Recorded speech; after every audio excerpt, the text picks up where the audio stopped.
तो क्या ये जो प्रस्ताव पारित किया गया है, क्या ये ठीक है, क्या ये ठीक नहीं है? आज इसी पर चर्चा करने के लिए हमारे साथ दो हमारे मेहमान जुड़ चुके हैं। शिशिर चतुर्वेदी हमारे साथ जुड़ चुकी हैं, धर्मगुरु हैं हमारे साथ, और रूपा पांडे सामाजिक कार्यकर्ता के रूप में हमारे साथ जुड़ चुकी हैं। आप दोनों का बहुत स्वागत है। लेकिन पहले शिशिर चतुर्वेदी जी, आपसे एक रिएक्शन लेना चाहूंगी कि इस तरह से हिंदू जो धार्मिक चीजें होती हैं, लेकिन इस तरह से जमियत उलेमा का विरोध करना, क्या आपको लगता है कि ठीक है इस तरह से इस तरह के प्रस्ताव को पारित करना? देखिए, जमायत उलेमा हिंद जैसे जो मुस्लिम कट्टरपंथी जो संगठन है, इनको ऐसे हर कार्य में दिक्कत है जिससे बच्चों का विकास हो, उनका बौद्धिक स्तर बढ़े, उनको शिक्षा की तरफ ना ले जाकर के ऐसे मामलों में फंसा देते हैं लोग। और इसी की वजह से इस्लाम को मानने वाले उनकी औरतें और बच्चे खासकर पिछड़ेपन की तरफ बढ़ते जा रहे हैं। तो हेलो, हाँ हाँ, आवाज आ रही है, बोलिए शिशिर जी। आवाज आ रही है? बिल्कुल आ रही है, स्पष्ट आ रही है, आप बोलिए। जी, तो हमारा कहना है कि इसीलिए इनका पिछड़ापन हो गया। इनके जो मदरसा साहब ये मौलाना है, इनको इस बात में दिक्कत नहीं होती है कि 3 तलाक है, हलाला है, बहु विवाह है, मजारों पर चादर फादर का लड़ाई इनके चलती है। चादर के चढ़ा कर ये मूर्ख बनाते हैं लोगों को, लाउड स्पीकर लगा कर वहां मस्जिदों पे और तेज जोर से प्रदूषण फैलाते हैं, भीड़ तत्व करके हमले करते हैं, पत्थर चलाते हैं सेना पर, और बकायदा मंदिर तोड़ने की घटनाएं हो, चाहे मूर्ति तोड़ने की हो, चाहे लव जिहाद हो, चाहे जमीन जिहाद हो, ऐसे तमाम जो इनकी कुरीतियां हैं उस पे ये चर्चा नहीं करेंगे। लेकिन अगर कहीं पर सूर्य नमस्कार होगा, जो एक योगा है, इनकी नमाज भी एक योगा है, तो जो योगा हजारों वर्ष पहले जो पैदा हुआ, उस योगा से कुछ ये इस्लाम से जो 14 साल 15 साल पुराना धर्म है, मजहब है, उसमें इनको दिक्कत होती है। तो ये इनका जो इनके अशिक्षा है मौलानाओं की, उसकी वजह से देश को में अपने मुसलमान भाइयों को ये जो है गलत रास्ते पे ले जा रहे हैं। अब आप सोचिए, फिलिस्तीन में कोई झगड़ा हो रहा है, फसाद हो रहा है, टर्की में हो रहा है, वहां के मुसलमानों के लिए चिंतित है। हिंदुस्तान में ये क्या कर रहे हैं, यहाँ पर बांग्लादेशी घुसपैठियों को, रोगिया मुसलमानों को, घुसपैठियों को, उनको उनके आधार और सब बनवा करके शिशिर जी, ये उनका ये आरोप है कि संविधान धार्मिक जो यानी साफ तौर पर आपको धार्मिक स्वतंत्रता देता है कि आप अपने धर्म को मान सकते हैं, आप अपने धर्म को बढ़ा सकते हैं, ये आपको संविधान इसकी यानी कि स्वतंत्रता देता है। और वो ये कह रहे हैं कि इस तरह से किसी पर थोपना, चाहे वो सूर्य नमस्कार हो या फिर चाहे सरस्वती वंदना हो, किसी पर थोप नहीं सकते हैं। ये धर्मनिरपेक्षता का उल्लंघन है, ये उनकी ओर से कहा जा रहा है। ये इनका दोगलापन समझिए आप। जब ये फंसते हैं, तो जब ये कई कानून के शिकंजे में आते हैं, तो ये कहते हैं आईपीसी सीआरपीसी से चलेंगे, देश के संविधान चलेंगे, और जहां ये ऐसे मामले आते हैं या ये कहते हैं हमारी शरीयत ये अलाउ नहीं करती है, आधी शरीयत मानेंगे, आधा आईपीसी सीआरपीसी मानेंगे। अरे अगर आपको शरीयत चाहिए तो पूरी ले लो, संविधान चाहिए तो पूरा ले लो। अगर शरीयत के अनुसार चलोगे, चोरी करोगे तो हाथ काट दिए जाएंगे। वही हिंदू धर्म का कोई आदमी होगा तो उसको अगर चोरी का वो होगा तो उस पर जो आईपीसी सीआरपी का वो मानेंगे। तो आधी जगह कहोगे हमारी शरीयत नहीं मानती है, ये शरीयत लागू वाला देश नहीं है।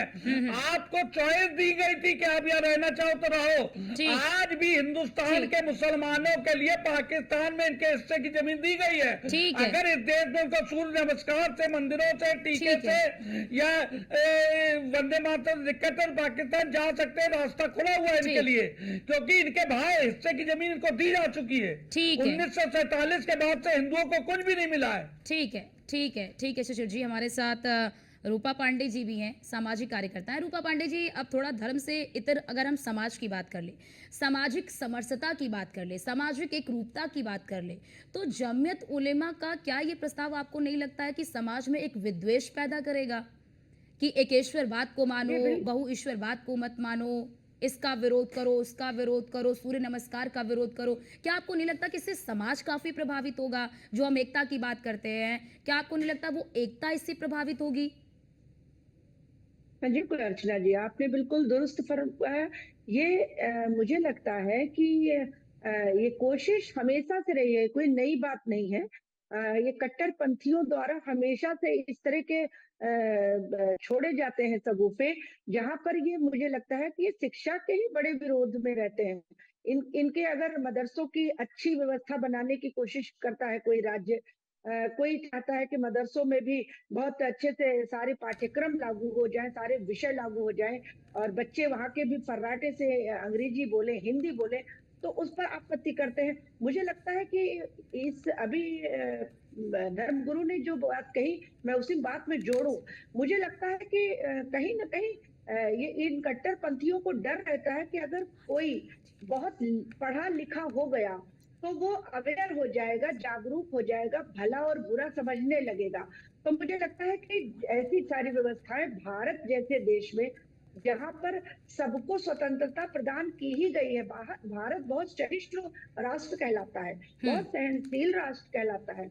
यहाँ पर सभी धर्मों का सम्मान है और इसकी सबसे बड़ी बानगी ये है कि जब यहाँ के सबसे सर्वोच्च पद पर अब्दुल कलाम जैसे जब बिल्कुल। शख्सियत बैठ जाती है, तो इसका मतलब है कि उनको सबक सीखना चाहिए कि यहाँ पर जब हमारा प्रथम नागरिक ही हमारा राष्ट्रपति और हमारे वो न केवल राष्ट्रपति थे, उनके हाथों से बनाए हुए मिसाइल यहाँ पर है जो सुरक्षा के लिए है। उन्होंने इस देश को ऊपर आगे ले जाने के लिए कितने बड़े काम किए, वो भी तो बहुत बड़ा मुस्लिम ही योगदान थे। उनका रहा है। तो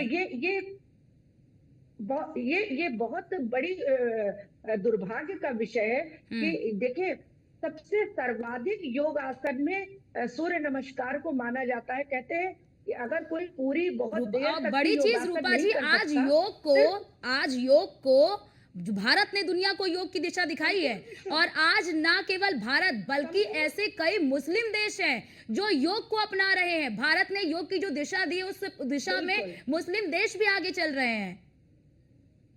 बिल्कुल। और ये योग से स्वस्थ शरीर, स्वस्थ मस्तिष्क का निर्माण होता है। और जिस प्राणायाम व्यायाम, देखिए विद्यालयों में प्राणायाम बिल्कुल, और बहुत ये सबके लिए बिल्कुल रूपा जी, और इसे किसी एक धर्म विशेष से जोड़ना तो कतई भी सही नहीं है। ठीक है रूपा जी, जरा एक रिएक्शन भी अपने दर्शकों को सुना देते हैं। सूफियान नाजमी मौलाना की क्या प्रतिक्रिया है, जरा वो भी सुनवा देते हैं। कॉन्स्टिट्यूशन ने हमको ये राइट और अधिकार दिया है कि हम अपने मजहब पर आज़ादी के साथ अमल करें, और सिर्फ मुसलमानों को नहीं बल्कि हिंदुस्तान में रहने वाले हर धर्म के मानने वालों को यह पर इख्तियार दिया गया है कि वो अपने मजहब पर अमल करें। मजहब इस्लाम में अल्लाह के अलावा किसी की भी इबादत, किसी की भी पूजा, किसी की भी परस्तिश नाजायज़ करार दी गई है। इसीलिए हमारे मजहब ने हमें यह बताया है कि हम अल्लाह के अलावा किसी की भी इबादत ना करें, किसी की भी पूजा ना करें। मजहब इस्लाम के नुक्ते नज़र से मुसलमानों से ये गुजारिश है कि वो अपने अकीदे और अपने आस्था के हिसाब से अल्लाह के सिवा किसी की इबादत ना करें। और सूर्य नमस्कार या कुछ ऐसे उच्चारण जो योगा में भी शामिल किए गए थे, उस वक्त भी हमने ये बात कही थी कि जो भी उच्चारण मजहब इस्लाम की तालीम के ख़िलाफ़ हो, मजहब इस्लाम की बुनियादों के ख़िलाफ़ हो, उन उच्चारणों से, उन इबादतों से और उन पूजा पद्धति के तरीक़ों से बचने की ज़रूरत है। और ये आज जमीयत ने अपील की है, ये बिल्कुल सही तौर पर सही अपील है। हमारे कॉन्स्टिट्यूशन ने हमको ये राइट और अधिकार दिया है कि हम अपने मजहब पर आज़ादी के साथ अमल करें, और सिर्फ मुसलमानों को नहीं बल्कि। तो सुना आपने, सूफियान जी की ओर से कहा गया कि ये उल्लंघन है, किसी अपने धर्म के अलावा किसी धर्म की आप इबादत मत करिए। शिशिर जी आपके पास आऊंगी, वो साफ तौर पर ये कह रहे हैं कि जब योगासन में इस तरह की योगा को जब सम्मिलित किया गया तो उन्होंने उस वक्त भी इसका विरोध किया था। लेकिन क्या ये ठीक है इस तरह से विरोध करना? कभी वंदे मातरम से कभी विरोध, कभी सरस्वती वंदना से विरोध, कभी सूर्य नमस्कार से विरोध। आखिर ये क्या कर रहे हैं? क्या लगता है इसे किस तरह के संदेश जा रहे हैं देश के बीच? देखिए, देश में दो तरीके के मुसलमान हैं, एक प्रगतिशील, एक है रूढ़िवादी। प्रगतिशील जो है राष्ट्रवादी हैं, जैसे हमारे कलाम साहब, वीर अब्दुल हमीद जैसे लोग, और दूसरी अफजल गुरु को मानने वाले लोग हैं। तो इन दो तरीके के कैडर के मुसलमान हैं। तो जो मुसलमानों का जो पिछड़ापन है वो ऐसे ही कट्टरपंथियों के कारण है। इनके बच्चे नहीं पढ़ पाते, नाच गाना इनका बैन है, एक्टिंग इनका बैन है, शिक्षा बच्चियों को देना बैन है। और लेकिन अगर वो सलमान खान नाचे कूदे, आमिर खान नाचे कूदे, सैफ अली खान कूदे, तो उनके लिए इस्लाम में सब छूट है। उनका आरोप ये भी है कि तो भगवा वो रंग देने काफिरों की की कोशिश की बेटियों जा को रही नाच रहे है। हैं। शिशिर जी, उन्होंने जी। ये भी आरोप लगाया है कि शिक्षा को भगवा रंग देने की कोशिश की जा रही है। उनका ये आरोप है जमीयत उलेमा का। तो इनसे पूछिए